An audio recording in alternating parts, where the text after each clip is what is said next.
In the pre-dawn darkness of April 25th, 1915, thousands of young men from the far reaches of the British Empire prepared for what they believed would be a swift and glorious campaign. Australian and New Zealand soldiers, many who had never seen combat, gripped their rifles with sweating palms as their boats cut through the black waters toward the Turkish coast. They had been told this would be easy.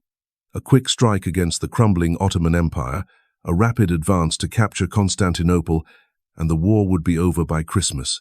But as the first light of dawn broke over the Gallipoli peninsula, these brave souls were about to discover the brutal reality of modern warfare against an enemy who would fight with desperate fury for every inch of their homeland.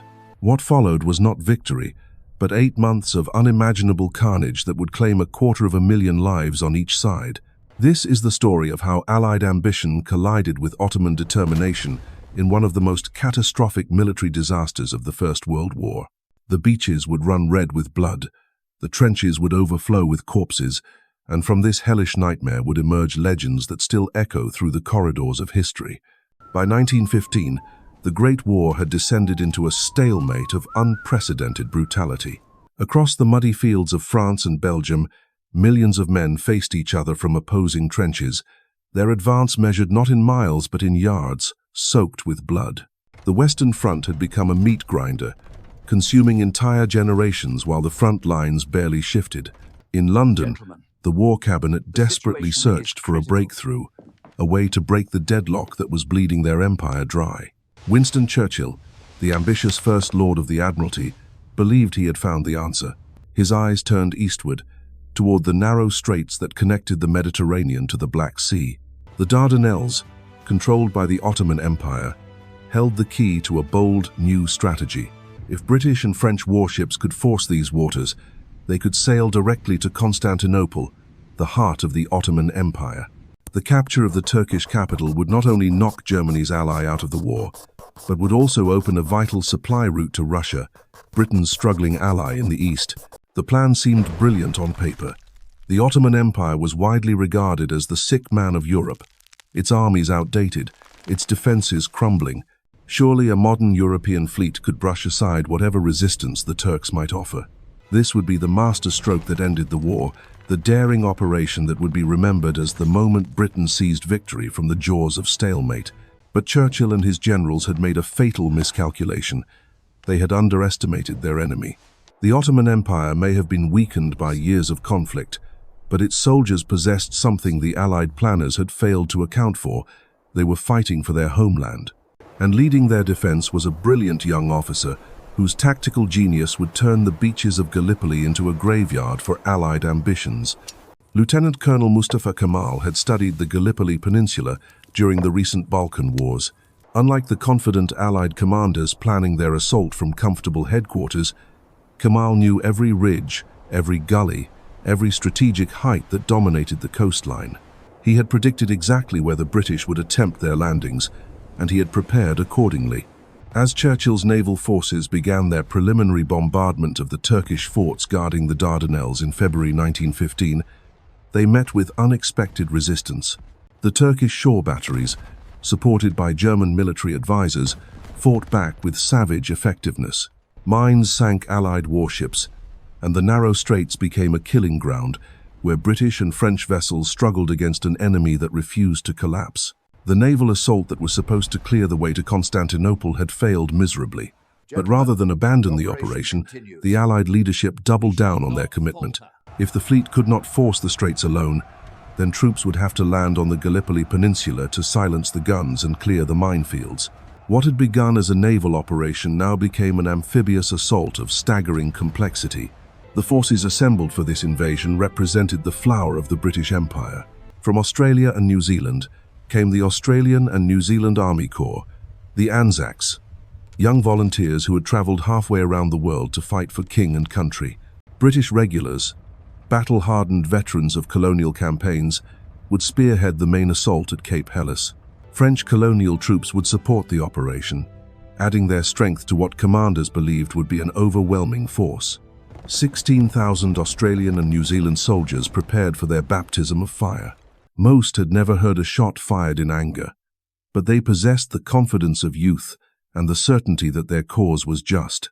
They had trained in the deserts of Egypt, dreaming of glory and adventure.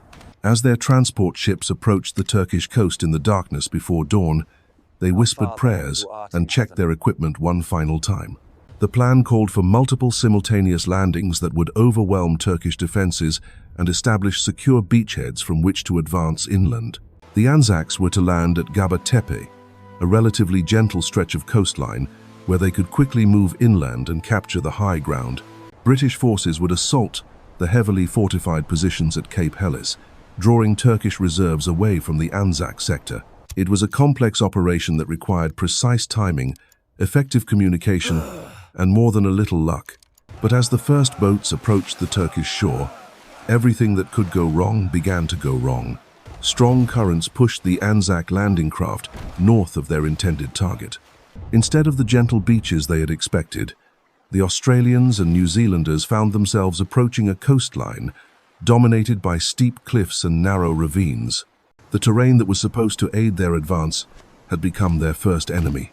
As the boats scraped against the rocky shore, Turkish sentries spotted the invasion fleet. The alarm was raised, and within minutes, rifle fire began crackling from the heights above the landing beaches. The element of surprise, crucial to any amphibious operation, had been lost before the first soldier set foot on Turkish soil. Mustafa Kemal, sleeping in his headquarters several miles inland, was awakened by the sound of gunfire echoing across the peninsula. While other Turkish commanders debated whether this was the main assault or merely a feint, Kemal acted with decisive speed. He had been preparing for this moment for months, and he knew that the next few hours would determine the fate of his homeland. Racing toward the sound of battle, Kemal encountered units of the 57th Infantry Regiment moving toward the coast. These were ordinary Turkish soldiers, many of them farmers and craftsmen who had been called to defend their country. They were poorly equipped compared to their enemies, some fighting in worn boots or even barefoot, but their eyes burned with the determination of men defending their homes. Kemal's words to these soldiers would become legendary in Turkish military history. He did not promise them victory or glory. Instead, he told them the brutal truth about what he was asking of them. The enemy had landed in force, and only immediate sacrifice could prevent the collapse of the entire defensive line. The race for the high ground had begun, and upon its outcome hung the fate of empires. The morning sun cast long shadows across the rugged terrain as the first ANZAC soldiers stumbled ashore, their boots slipping on wet rocks as Turkish bullets whistled overhead. What should have been a coordinated landing had devolved into chaos. Men scattered for cover behind boulders and scrub, their carefully rehearsed battle plans forgotten in the face of withering fire from positions they could barely see. The Australians who managed to crest the initial ridge found themselves face to face with Turkish reinforcements rushing toward the sound of battle. These were not the demoralized conscripts the Allied intelligence reports had described. They were determined fighters who knew every fold in the ground, every defensive position that could shelter them from the naval bombardment that had begun pounding the heights. Private after private fell as the ANZACs pushed inland, their khaki uniforms stark against the Mediterranean scrubland. The wounded cried out for medics who were themselves pinned down by sniper fire. Officers shouted orders that were lost in the thunder of artillery and the crack of rifle volleys. Within hours of landing, the narrow beachhead was littered with the bodies of young men who had sailed from Sydney and Auckland, dreaming of adventure. But the horror at what would become known as ANZAC Cove was only beginning.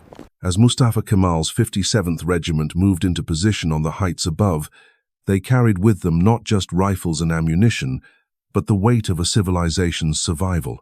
These Turkish soldiers understood that failure here meant the fall of Constantinople, the end of their empire, and the subjugation of their people.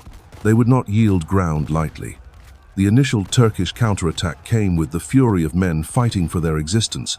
Kemal himself led from the front, his sword drawn as he urged his soldiers forward into the maelstrom of fire and steel. The 57th Regiment, which had begun the day at full strength, threw itself against the ANZAC positions with such ferocity that entire companies were wiped out in minutes. Turkish soldiers charged through their own artillery barrages, bayonets fixed, determined to drive the invaders back into the sea. The fighting devolved into a series of desperate melees fought across ground that changed hands multiple times within hours. Australian light horse troopers, trained to fight mounted on the open plains, found themselves scrambling up cliff faces with rifles and bayonets.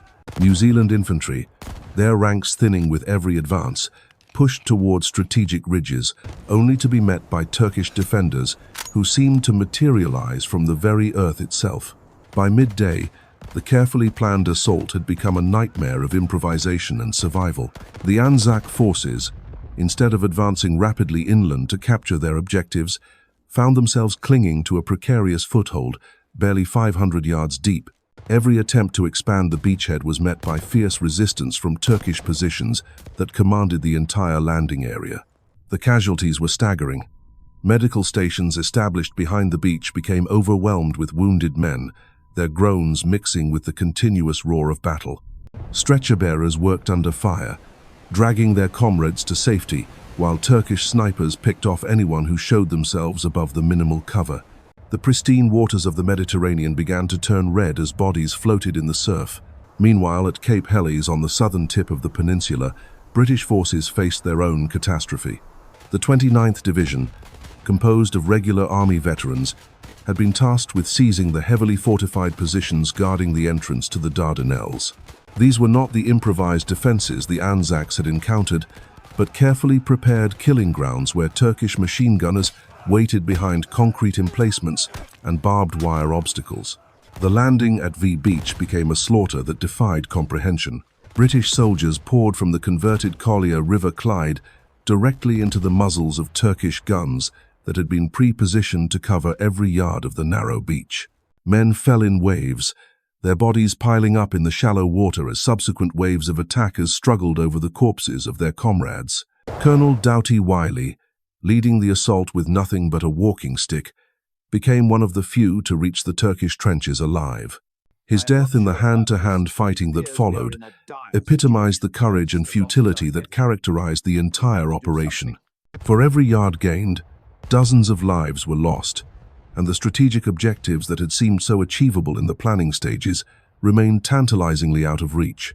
As night fell on April 25th, the Allied commanders faced the brutal reality of their situation.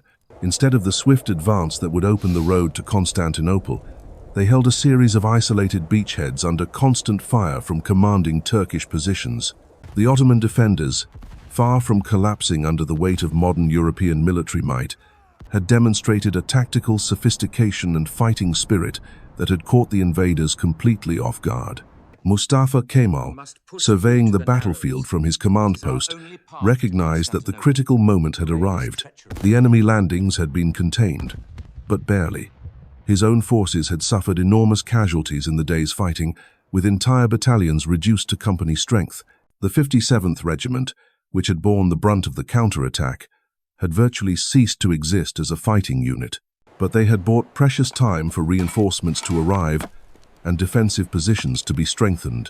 The Turkish commander understood that the next few days would determine whether the Allied invasion could be crushed completely or whether it would establish the foothold necessary for a prolonged campaign. He ordered his surviving units to dig in along the ridges overlooking the landing beaches, creating a network of trenches and strongpoints that would turn every Allied advance into a costly assault against prepared positions. As dawn broke on April 26th, both sides began the grim work of consolidating their positions. The ANZACs, their initial enthusiasm tempered by the reality of modern warfare, scraped shallow trenches in the rocky soil, while Turkish snipers made every movement a gamble with death. The wounded who had survived the night called out for water that could not be safely delivered. The dead lay scattered across no man's land, already beginning to bloat in the Mediterranean Sunday. The Gallipoli campaign had begun with dreams of swift victory and strategic breakthrough. Instead, it had produced a miniature version of the Western Front, complete with opposing trench systems, deadly no-man's land, and the promise of prolonged slaughter. The Ottoman Empire had passed its first test, but the real ordeal was only beginning.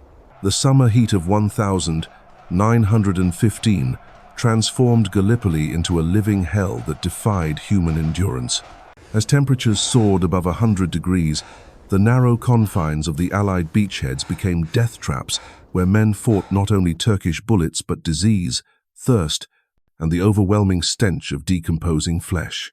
The bodies of those who had fallen during the initial landings lay scattered across no man's land, bloating grotesquely under the merciless Sunday.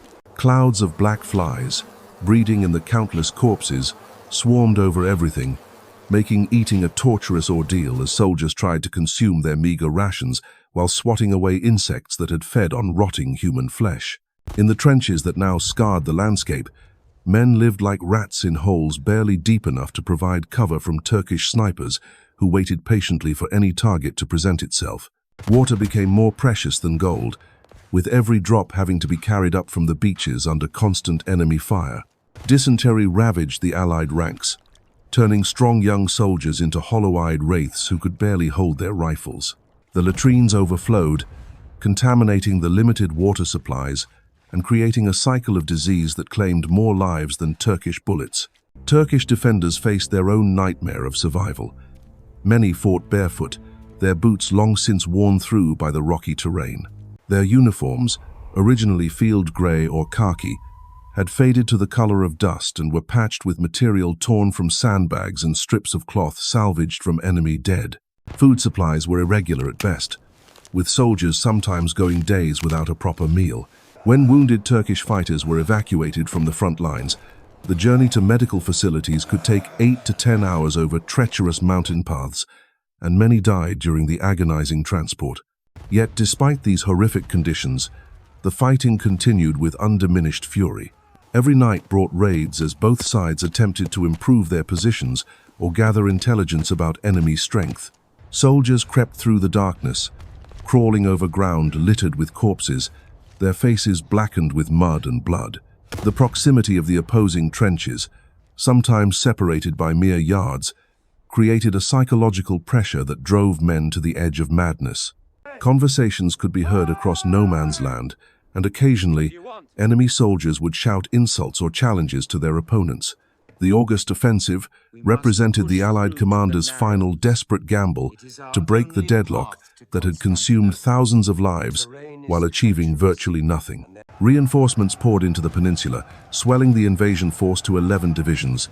Fresh troops from Britain arrived with the same naive confidence that had characterized the original ANZAC landings, only to discover that Gallipoli had become a charnel house where tactical objectives were measured in yards and paid for in blood. The plan called for a coordinated assault that would finally shatter Turkish resistance through sheer weight of numbers and simultaneous attacks at multiple points. A new landing at Suvla Bay would establish a fresh beachhead north of the existing ANZAC positions, while diversionary attacks at Cape Helles would draw Turkish reserves away from the main effort.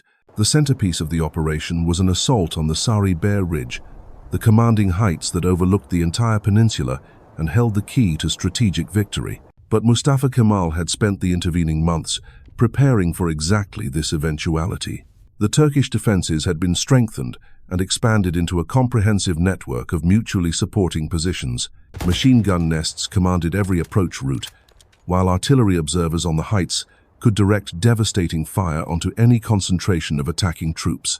More critically, Bulgarian entry into the war had opened direct supply lines between Germany and the Ottoman Empire, allowing modern artillery and experienced crews to reinforce the Turkish positions. The assault began before dawn on August 6th, with a thunderous artillery barrage that lit the sky like a man-made sunrise. British and French guns pounded the Turkish trenches for hours, hurling thousands of shells into positions that seemed to disappear under clouds of smoke and flying earth. Allied commanders watched through their field glasses, convinced that no human being could survive such devastation. Surely this time, the Turkish resistance would crumble and the road to Constantinople would finally open. But as the barrage lifted and waves of infantry advanced across the broken ground, Turkish defenders emerged from deep bunkers and communication tunnels that had protected them from the worst of the bombardment. Machine guns that had been silenced moments before suddenly erupted back to life, cutting down attacking soldiers in swaths.